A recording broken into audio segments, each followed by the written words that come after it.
ओम नमः शिवाय मंडळी.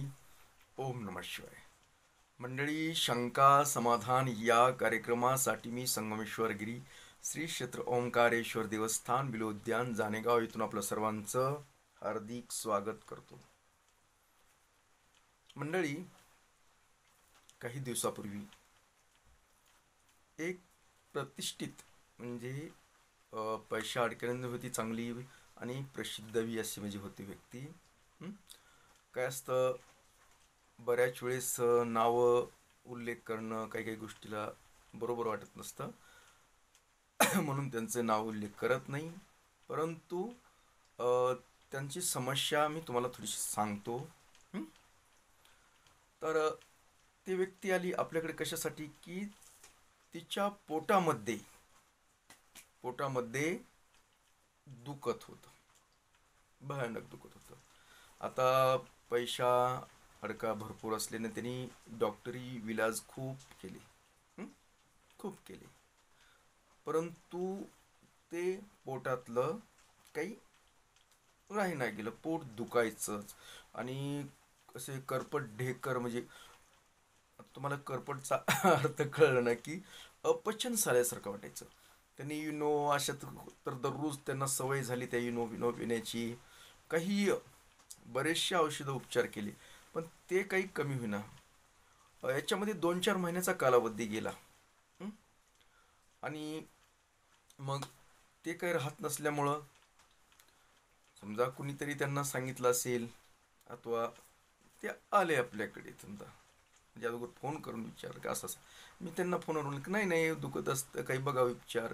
आता कारण कसं चांगले व्यक्ती असले की ती उपचार ही एकतर ह्या अं, असल्या गोष्टीवर विश्वास ठेवत नाहीत. समजा आपण समजा देवधर्म असल्या गोष्टीवर जास्त, म्हणून आपण तशा व्यक्तीला थोडंसं टाळतो बी कधी कधी. परंतु अ, ते म्हण मी अगोदर विचारलं की बाबा तुम्ही ह्या अशा आम्ही जी काही गोष्टी सांगतो त्या गोष्टीवर तुमचा विश्वास आहे का. हं? नाही, पण आता विश्वास ठेवावा लागेल म्हणले, कारण त्रास खूप होतोय. मग बरं ठीक आहे म्हणलं. या म्हणलं, फोनवर काही जमाना गेलं त्यांना तर बोलून घेतलं समजा.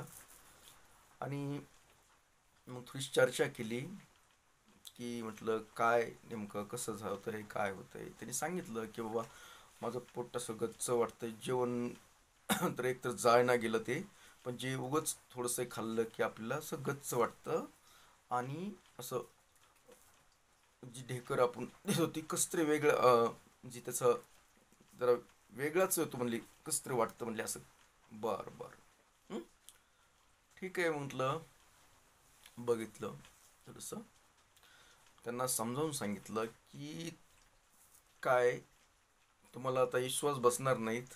तुमच्या ह्या राहणीमानावरून वाटतं की तुम्ही ह्याच्यावर विश्वास ठेवणार नाहीत, परंतु तुम्हाला सांगतो तुम्हाला नजर लागली आहे. नजर, नजर, नजर म्हणजे हा म्हणलं नजर लागलेली, एखाद्या व्यक्तीची नजर लागली. हं? म्हणजे काय, कस नजर कशी म्हणजे, मी विश्वास ठेवत नाही म्हणलं अशा गोष्टीवर, नजर लागण्यानं काय माझं कसं काय. हां बघा म्हणलं विश्वास ठेवतात का नाही, पण आता प्रयोग करून बघ आपलं म्हणलं.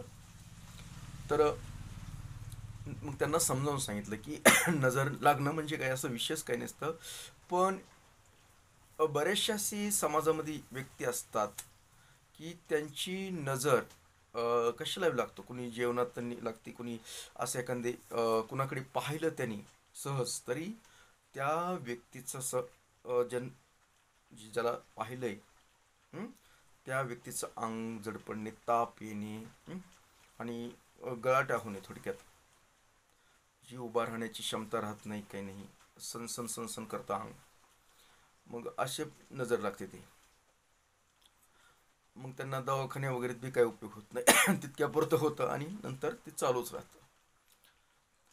तर एखाद्या तशा व्यक्तीनं समजा, ज्याचे नजर खराब आहे, अशा व्यक्तीने एखाद्या सुंदर वस्तूकडे पाहिलं, समजा मूर्ती असेल, तर ते भंगू शकते. हं?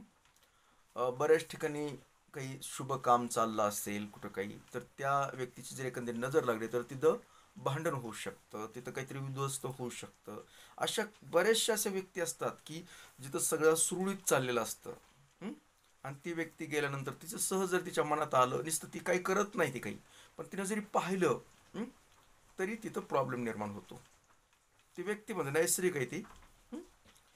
तर बऱ्याच अशा कुठल्या कार्यामध्ये, कशात ह्या अशा व्यक्ती जर असं फिरत असतील काही, हं?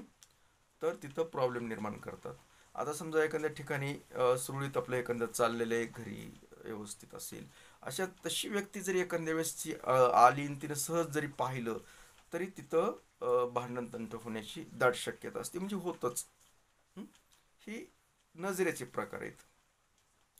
तुम्ही तुमच्या अवतीभोवती सुद्धा पहा की अशा व्यक्ती असतात.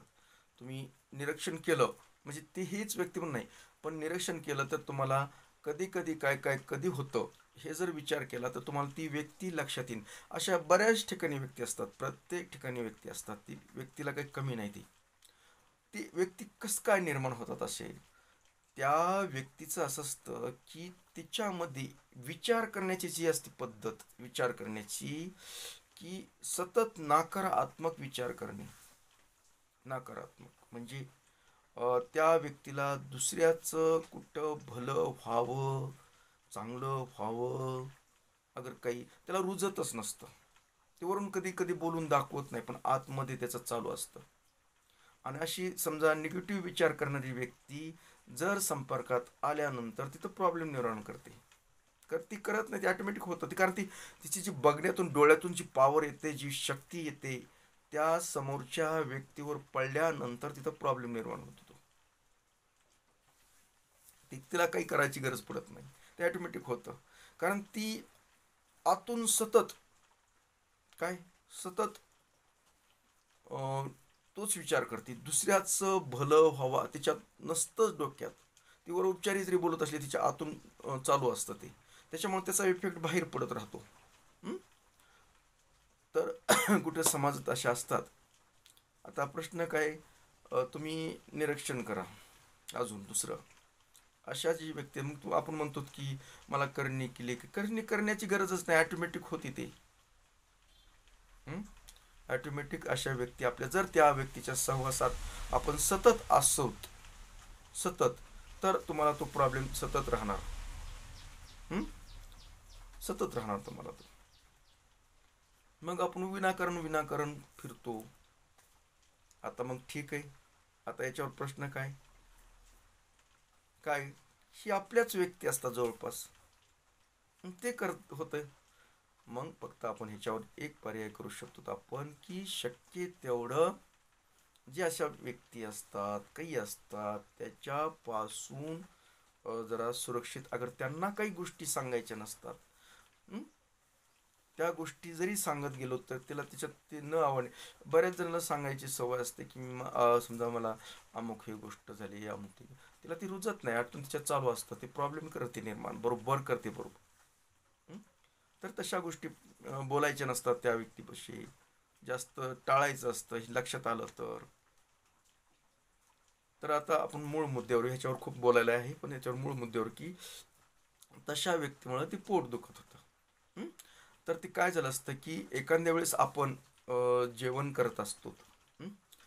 आणि त्या व्यक्तीनं जर पाहिलं तसं, तर तशा निगेटिव्ह विचाराची, तर ते जेवणाचं म्हणजे आपल्याला अपचन होतं. आणि त्यामुळं ते पोट दुखतं ते. त्यामुळं ते पोट दुखतं. तर त्यासाठी लक्षात ठेवायचं की जर असं काही पोट वगैरे दुखत असेल तर त्याच्यावर काय नाही, सोपं आहे ते पोट उतरण्यासाठी. त्याला आपण भराडाही म्हणतो त्याला. आणि काही करायचं नाही विशेष असं. एक तांब्या घ्यायचा, तांब्यामध्ये तुम्हाला असं लांब म्हणजे पेपर घ्या तुम्ही, एवढा असा पेपर सर, अशी नळकंडी करा, त्याच्यात तांब्यात अशी ठेवा, वर एक पेटवा, आणि जे आपण जेवणातलं जी खरकटं पाणी वगैरे ठेवतो त्याच्या एखाद्या टोपलीमध्ये कशा तर ठेवा, त्याच्यावरून उतरत. हा प्रयोग खूप जुना आहे, सगळेजण करतात ह्याला खूप, पण आता हे बऱ्याच जणांना माहीत नाही. 3 वेळेस असं पोटावरून उतरा आणि ते पेटलेला जो तांब्या आहे तो असं त्या खरकट्यामध्ये असं पालतं करा आणि 10 मिनटं ठेवा, ॲटोमॅटिक आपलं पोट राहून जातं. हा सोपा प्रयोग आहे. हं? अ, आता नजर लागल्यानंतर अंग दुखतं, त्यावरही आपण मोरपंख सांगतो मी उतरायला, की 3 वेळेस मोरपंख उतरा, मीठ उतरा, पाण्यात टाका आणि ते बाहेर पाणी टाका. हाही प्रयोग चालतो. फक्त लक्षात ठेवा की अशा व्यक्तीपासून जरा सावध राहा.